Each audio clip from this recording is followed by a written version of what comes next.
शास्त्रों में कहा गया है कि हर मर्द को यह 4 काम हमेशा बेशर्म होकर जरूर करने चाहिए और इन 4 कामों को करते समय स्त्रियों को हमेशा मर्द का साथ सही समय पर जरूर दे देना चाहिए। नमस्कार दोस्तों, स्वागत है आपका फिर से इस नई महत्वपूर्ण विज्ञान वर्धक वीडियो में। वीडियो शुरू करने से पहले है माता लक्ष्मी जो भी आपके इस चैनल को सब्सक्राइब करे, वीडियो को लाइक करें, उसके घर में कभी भी धन दौलत की कमी ना हो और उसका परिवार सदैव स्वस्थ हंसता मुस्कुराता कुशल मंगल रहे। तो दोस्तों चलिए आपको जल्दी से एक छोटी सी कहानी के माध्यम से बता देते हैं कि वह 4 काम कौन से हैं जिन्हें हर मर्द को बेशर्म होकर करना चाहिए। दोस्तों वीडियो बहुत ही महत्वपूर्ण ज्ञानवर्धक है, इसे अंत तक जरूर देखें क्योंकि आधा अधूरा ज्ञान किसी काम का नहीं होता है। एक नगर में एक राजा रहते थे। उनको नए नए कपड़े पहनने का विचित्र शौक था। इसके लिए वह अपने खजाने का सबसे बड़ा भाग खर्च किया करता था। वह अपनी प्रजा पर बिल्कुल ध्यान नहीं देता था। वह दुनिया के कोने कोने से सुंदर और बहुमूल्य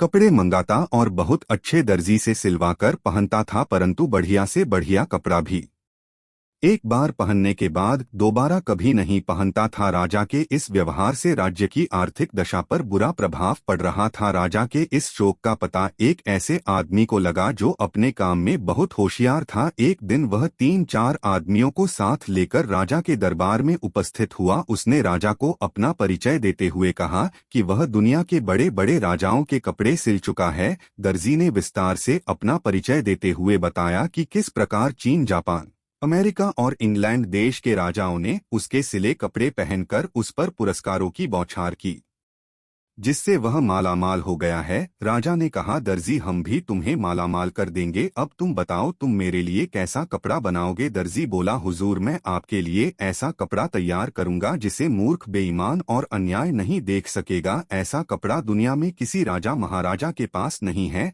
राजा बोला, बेशक तुम मेरे लिए ऐसा कपड़ा तैयार कर सकते हो। दर्जी बोला, परंतु हुजूर कपड़ा मैं स्वयं अपने हाथों से बुनकर तैयार करता हूँ। राजा ने उतावले होकर पूछा, दर्जी ऐसी पोशाक तुम मेरे लिए कितने दिनों में तैयार कर सकोगे। दर्जी बोला, हुजूर लगभग 1 या 1.5 महीना तो लग ही जाएगा। राजा ने कहा, मैं तुम्हें 2 महीने का समय देता हूँ, इसके लिए हमें तुमको क्या मूल्य देना पड़ेगा। दर्जी बोला, हुजूर 50,000 पहले दे दीजिए और 1 लाख कपड़ा पसंद आने पर दीजिएगा। उसी क्षण दर्जी को 50,000 देकर कपड़ा तैयार करने के लिए एक अलग जगह की व्यवस्था करा दी गई। दर्जी अपने 3-4 आदमियों को लेकर उस जगह आराम से समय काटने लगा। कुछ दिनों बाद राजा ने अपने एक दरबारी को दर्जी के पास भेजा। दरबारी वहां पहुंचा और देखा कि वे सब बड़े आराम से सो रहे थे। दरबारी ने दर्जी को जगाकर पूछा, कितना कपड़ा तैयार हो गया। राजा ने मुझे देखने के लिए भेजा है। दर्जी एकदम चौंक कर उठा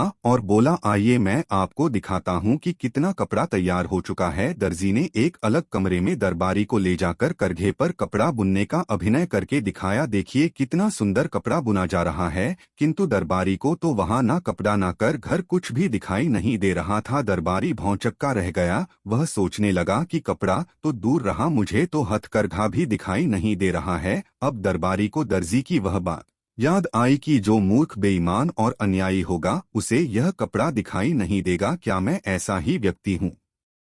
दरबारी सोचने लगा। विवश होकर उसने कहा, वाह वाह, सचमुच बहुत सुंदर कपड़ा तैयार हो रहा है। राजा ने जब इस बात को सुना तो वह बहुत खुश हुआ। उसने दर्जी और कारीगरों की सुविधाओं को और बढ़ा देने का हुक्म दे दिया। 1 महीने बाद राजा ने अपने मंत्री को दर्जी का काम काज और कपड़ा देखने के लिए भेजा। मंत्री के आने की सूचना पाकर दर्जी ने अपने आदमियों को सतर्क कर दिया। मंत्री जब दर्जी के पास पहुंचा तो वह अपने आदमियों के साथ कपड़ा काटने और सिलने का अभिनय कर रहा था। देखिए मंत्री जी, कितना सुंदर कपड़ा और कैसी सुंदर पोशाक तैयार हो रही है। दर्जी ने हवा में हाथ मारते हुए मंत्री को दिखाया, किंतु मंत्री बेचारा हक्का बक्का। उसने देखा कि दर्जी कैंची चला रहा है पर कपड़ा है ही नहीं। एक कारीगर सुई से सिलने का काम कर रहा है, परंतु उसके हाथ केवल अभिनय कर रहे हैं, ना सुई दिखाई दे रही है और ना धागा ना कपड़ा। मंत्री ने सोचा, मुझे कुछ दिखाई क्यों नहीं दे रहा है। उसे दर्जी की बात याद आई, जो मूर्ख, बेईमान और अन्याय होगा उसे यह कपड़ा दिखाई नहीं देगा। उसने सोचा, क्या मैं मूर्ख,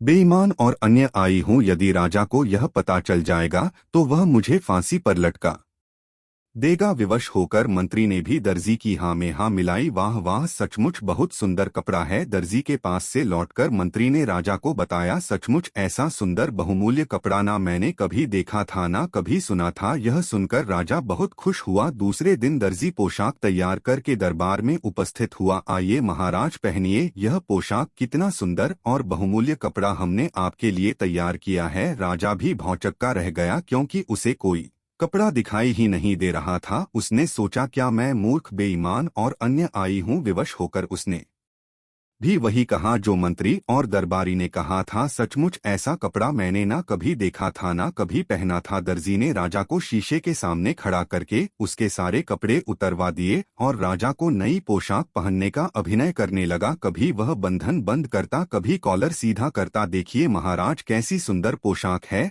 सारे दरबारियों के बीच शीशे के सामने खड़ा राजा दर्जी की हाँ में हाँ मिलाते हुए बोला, सचमुच ऐसा सुंदर कपड़ा पहले ना कभी देखा था और ना कभी पहना था। राजा ने तुरंत 1 लाख रुपए दर्जी को और देने का हुक्म दिया। दर्जी रुपए लेकर अपने आदमियों सहित 9-2-11 हो गया, यानी भाग गया। राजा के कपड़े प्रजा को दिखाने के लिए एक बड़े जुलूस का प्रबंध किया गया। पूरी प्रजा राजा के नए कपड़े देखने के लिए बड़ी उत्सुक थी। राजभर खड़ा करके प्रजा को दिखाने के लिए सवारी निकाली गई। हजारों की संख्या में खड़ी जनता तालियां पीट पीट कर वाह वाह कर रही थी, क्योंकि सारी जनता को मालूम था कि जो मूर्ख, बेईमान और अन्यायी होगा उसे यह कपड़ा बिल्कुल नहीं दिखाई देगा। उधर बैठे बच्चे ने राजा को रथ पर नंगा खड़ा देखा और जोर से चिल्लाकर कहा, राजा तो रथ पर नंगा खड़ा है। लोग बच्चे का मुंह ताकने लगे। फिर क्या, सारी प्रजा एक स्वर में चिल्ला उठी, राजा रथ पर नंगा ही खड़ा है। अब राजा को भी अपनी मूर्खता का एहसास हुआ। वह लज्जा के मारे मानो धरती में गड़ गया। यह वही समय था जब राजा पूरी तरह से शर्म से नीचे झुक चुका था। वह इस घटना से बहुत कुछ सीख चुका था और उसने एक योजना बनाई। उसने अपने सारे राज्य में ढूंढी पिटवा दी की कल राज दरबार में एक जरूरी मीटिंग है, जिसके लिए उसके राज्य की पूरी प्रजा राजा के राजमहल में सुबह सुबह आ जाए। अब पूरे राज्य में ढूंढी पिट दी गई कि कल राजा एक बहुत बड़ी सभा नियुक्त करने जा रहे हैं, उसमें हर एक व्यक्ति का आना जरूरी है। यह सब सुनकर राज्य की सारी प्रजा बहुत सोच विचार में पड़ गई कि कल तो राजा इतनी शर्म से अपना सिर नीचे किए हुए पड़े थे और आज हम सभी को अपने राज्य में पता नहीं क्यों बुलाया है। कहीं हम लोगों से हुई गलतियों की हमें सजा तो नहीं दी जाएगी। लेकिन फिर भी राज्य की सारी प्रजा राजा के राज दरबार में सुबह सुबह हाजिर हुई। तब राजा ने कहा कि मेरी बात सभी लोग ध्यान से सुने। यह बात आप लोगों के लिए बहुत ही ज्यादा महत्वपूर्ण है। जो कल मेरे साथ हुआ है, इससे पहले भी मेरे साथ बहुत सारी घटनाएं घट चुकी है, जिन सभी के बाद मैं आप सभी लोगों से कुछ बताना चाहता हूं और आप सभी लोग कृपया ध्यान से सुने। राजा साहब ने कहा कि योग चाहे जो भी हो, चाहे वह कलयुग हो, चाहे वह त्रेतायुग हो या फिर द्वापर युग हो या फिर सतयुग हो, कोई भी युग हो, कभी भी हो, यह 4 काम मर्दों को हमेशा बेशर्म होकर करने चाहिए और स्त्रियां भी ध्यान से सुने कि इन 4 कामों में करते समय स्त्रियों को हमेशा मर्द का साथ सही समय पर जरूर दे देना चाहिए। दोस्तों, यह बात आप सभी लोगों को अपने जीवन में जरूर उतार लेनी चाहिए। यदि आप लोग अपने जीवन में यह 4 काम बेशर्म होकर करने लगते हैं तो आपको सफलता जरूर मिलेगी। आपको धनवान करोड़पति बनने से कोई नहीं रोक सकता। आप अवश्य ही धनवान और मालामाल हो जाएंगे। आप और आपकी पत्नी अपने जीवन में सदैव खुश रहेंगे। चलिए बताते हैं कि राजा साहब ने अपनी प्रजा से क्या कहा और कौन से 4 काम बेशर्म होकर करने के लिए कहते हैं। चलिए जानते हैं। सबसे पहला काम जो कि सबको बेशर्म होकर जरूर करना चाहिए, वह कहते हैं कि मर्दों को अपनी पत्नी के साथ संबंध बनाने में शर्म नहीं करनी चाहिए, क्योंकि यदि आप ऐसा नहीं करते हैं तो आपकी पत्नी आपसे कभी खुश नहीं रहेगी। क्योंकि जब आप पत्नी को संतुष्ट नहीं कर पाएंगे तो फिर आपका शादीशुदा वैवाहिक जीवन खतरे में पड़ सकता है और आपकी पत्नी किसी गैरमर्द से गलत काम करने के लिए मजबूर हो जाएगी और वह ऐसा कर भी सकती है। फिर राजा साहब ने दूसरे काम के बारे में बताया जिसे भी बेशर्म होकर करने को कहा है। राजा साहब ने कहा कि यदि जो लोग खाना खाने के दौरान शर्म महसूस करते हैं या फिर चाहते हुए भी खाना नहीं मांग पाते हैं, वे अक्सर भूखे ही रह जाते हैं। ऐसे में राजा साहब का कहना था कि जब भी व्यक्ति भोजन करने बैठे तो पेट भरकर भोजन करना चाहिए, आधे पेट भोजन कभी भी नहीं करना चाहिए। विशेषकर जब किसी के यहाँ अतिथि बनकर जाए तो भोजन करते समय शर्म न करें, नहीं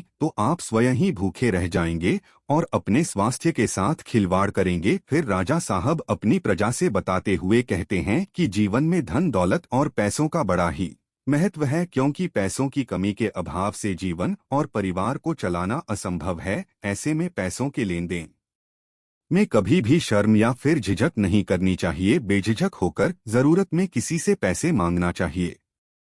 वहीं अगर किसी को जरूर के समय उधार दिया हो तो उसे मांगने में बिल्कुल भी शर्म नहीं करनी चाहिए, अन्यथा आपको धन की हानि उठानी पड़ेगी। चौथी बात को बताते हुए राजा साहब कहते हैं कि कोई भी इंसान यदि सही तरीके से और सही वक्त पर या कुछ काम कर ले तो वह रंग से भी राजा बन सकता है। इस बात पर ध्यान दीजिएगा कि आजकल के युवा अपने शिक्षकों या मार्गदर्शकों से ज्ञान तो ले लेते हैं, लेकिन अपने मन की जिज्ञासाओं को, यानी कि जो उनके मन में सवाल उठ रहे होते हैं, उनको गुरु शिक्षक या फिर मार्गदर्शक से पूछने में शर्म या झिझक महसूस करते हैं, जिनके चलते वह कई जगह विफल हो जाते हैं। दोस्तों, चाणक्य नीति में भी लिखा है कि किसी भी स्थान पर जब विद्या ग्रहण करने जाए तो अपने अध्यापक या गुरु से अपने मन में उत्पन्न हो रहे सभी प्रश्नों का उत्तर बेझिझक बिना शर्म के प्राप्त करना चाहिए, क्योंकि वहां पर हर कोई सिखाने के उद्देश्य से जाता है। और यदि आप वहां पर जाकर भी अपने गुरु से कोई भी सवाल पूछने में ही शर्म करेंगे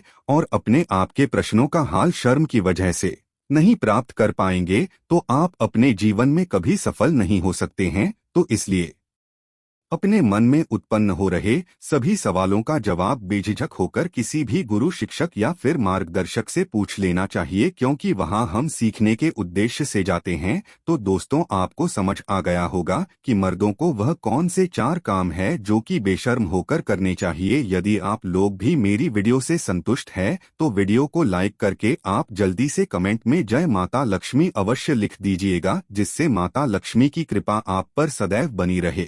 जय माता लक्ष्मी। हर हर महादेव। वीडियो अंत तक देखने के लिए आप सभी का धन्यवाद।